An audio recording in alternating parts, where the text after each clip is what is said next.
পেশাই পড়ো আরে কি খেলা খেলায় অন্তরে অন্তরে দেখো রে মন চিন্তা করে পেশাই পড়ো আরে কি খেলা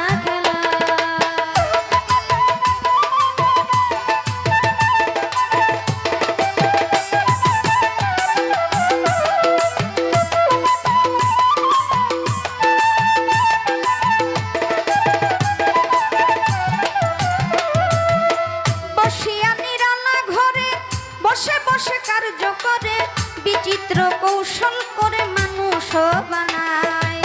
সিয়া সফেদ লাল জর্দা চার রঙে করিয়া